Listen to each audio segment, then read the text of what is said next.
Of all the Great Lakes states, Indiana is probably the state that you think about the least. Mostly because while Illinois, Michigan, and Ohio all have populations of more than 10 million people and large cities, Indiana doesn't. Which begs the question, why didn't Indiana grow in the same way as the other Great Lakes states?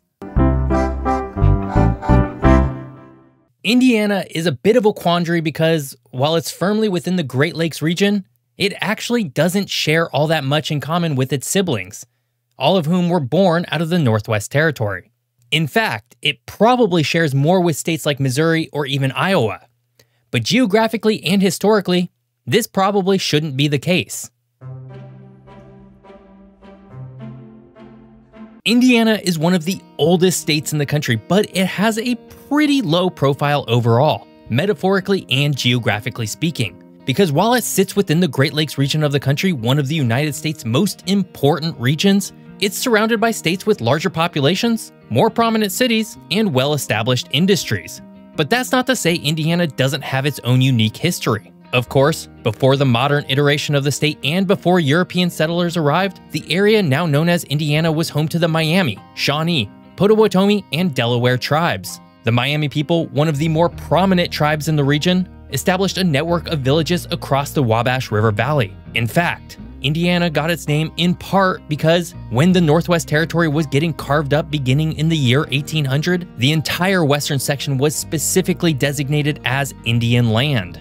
Despite its position within the United States today, it would be the French that would make first contact with the local tribes, establishing trading posts and forging alliances. In 1679, French explorer René Robert Cavelier passed through the region, claiming it for New France. The French influence in the area was largely centered around the fur trade, with the French building forts and trading posts along key waterways, including Fort Ouiatenon near present-day Lafayette and Fort Vincennes on the Wabash River.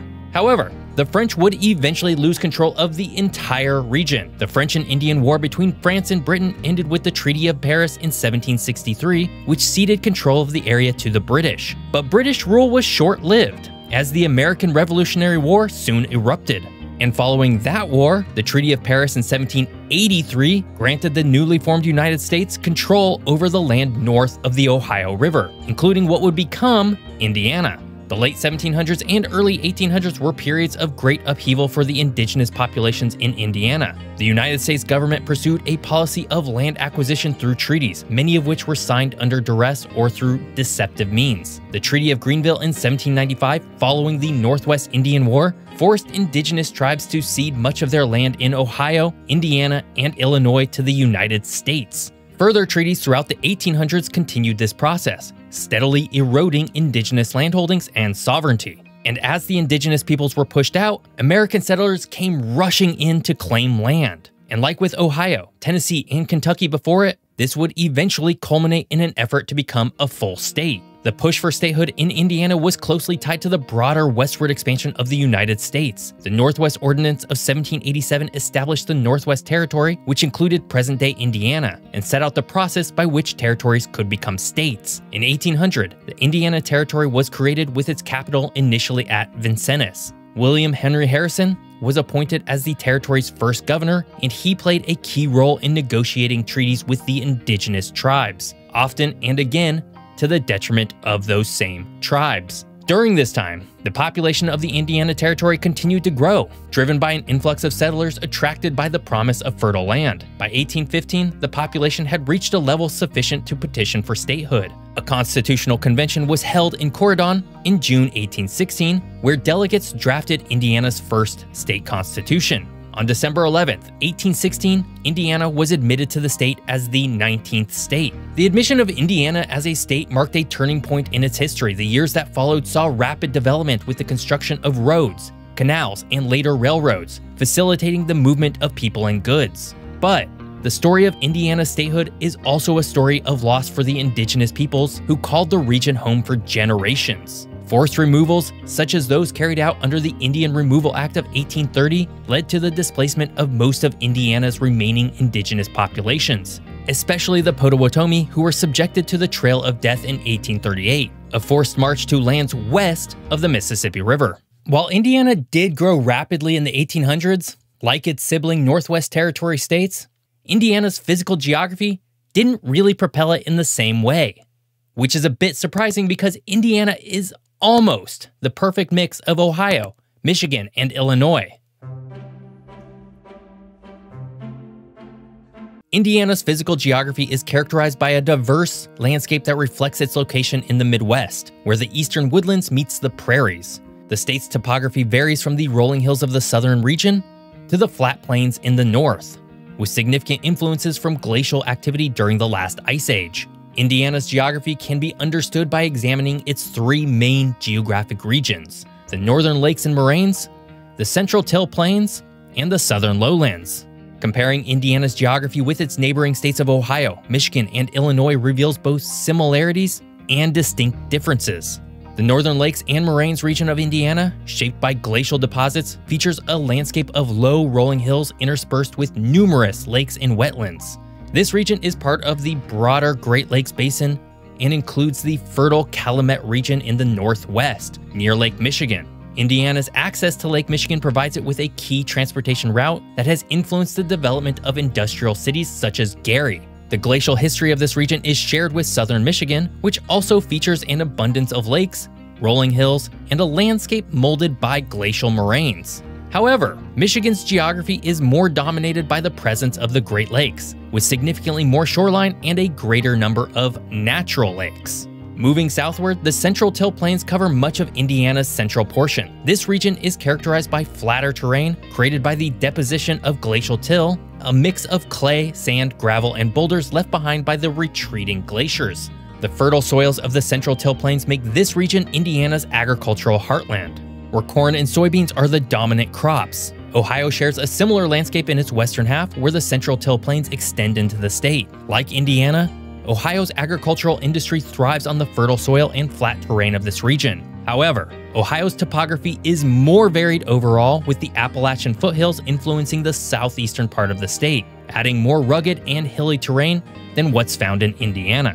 Finally, the southern lowlands of Indiana presents a marked contrast to the flat plains of the central region. This area, influenced by the rugged hills of the Hoosier uplands and the deep valleys carved by rivers like the Ohio, features more varied topography. The Knobstone Escarpment, a prominent geological feature, runs through this region, creating a landscape of steep hills and narrow ridges.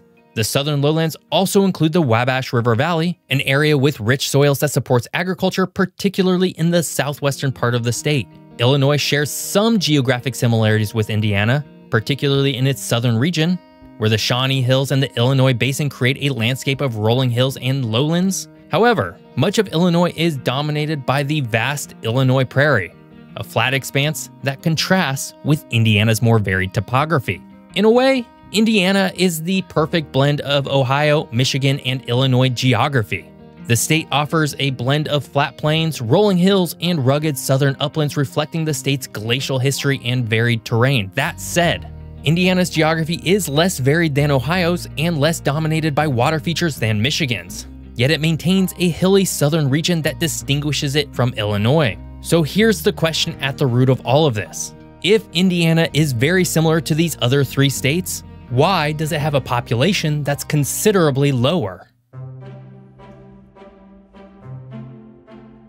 Indiana's lower population compared to Illinois, Michigan, and Ohio can be attributed to a combination of historic, economic, and geographic factors. Additionally, the inland location of Indianapolis, Indiana's largest city and capital, contrasts with the Great Lakes coastal locations of Chicago, Detroit, and Cleveland. So why is Indiana so different if it shares so many similarities with its neighbor states?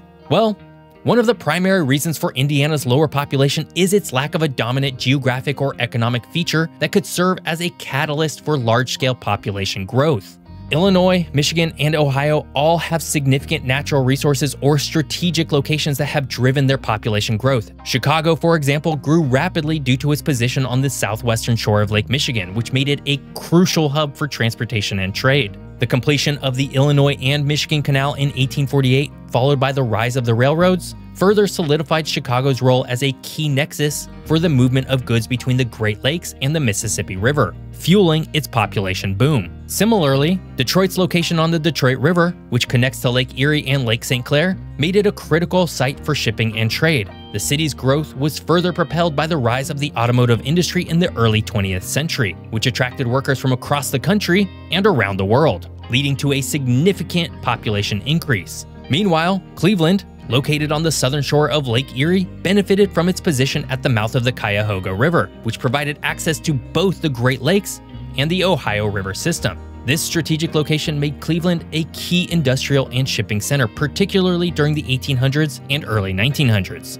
All three of these cities provided a huge population boom for their respective states. Chicago, with the help of the World's Fair in 1893, solidified its place as the United States' second city, something that originated as an insult but later became a revered nickname. Detroit as the manufacturing heart of the country, and Cleveland, the crucial connection between the East Coast cities of New York, Boston, and Philadelphia to cities like Chicago, Detroit, St. Louis, Minneapolis, and even Indianapolis, became incredibly important to the country at large.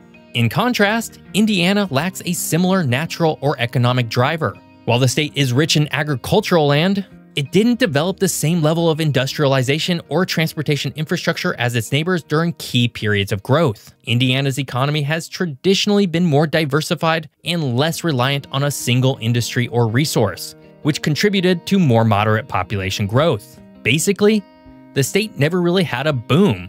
And while Indiana has access to the Ohio River in the south and Lake Michigan in the northwest, these areas didn't develop the same level of industrial concentration as cities like Chicago and Detroit on the Great Lakes, or Cincinnati and Louisville on the Ohio River.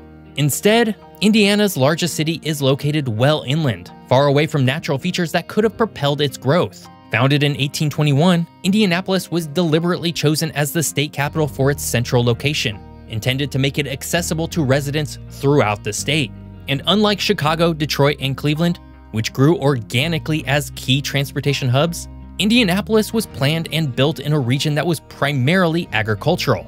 This central location helped Indianapolis develop into a regional transportation hub, with several major highways and railroads converging in the city, but it lacked the international trade opportunities provided by the Great Lakes, and thus stymied early industrialization that would have likely seen the city grow much faster if it were located on Indiana's Lake Michigan coastline. Though the lack of a major river connecting to Indiana's portion of Lake Michigan would have been a hindrance to early development. And of course, Indiana does have some urbanized areas along its coastline, but those were founded well after Chicago and, instead of becoming a major employment center unto themselves, became more of a suburb to Chicago than anything else.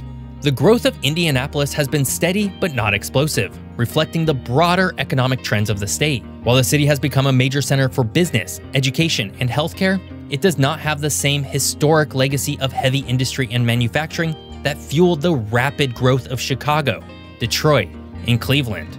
Instead, Indianapolis has grown particularly as a regional center, drawing population and economic activity from within Indiana rather than across the country or around the world.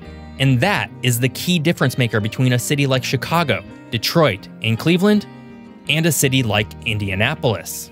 All of this has combined to create a state that has a respectable population overall, but one that still lags behind its Northwest Territory siblings. Today, Indiana has a population of about 6.8 million people, making it the 17th largest state in the country by population, just a little less than Massachusetts. But this would be well behind Michigan with 10 million people, Ohio with 11.8 million, and Illinois with 12.5 million people.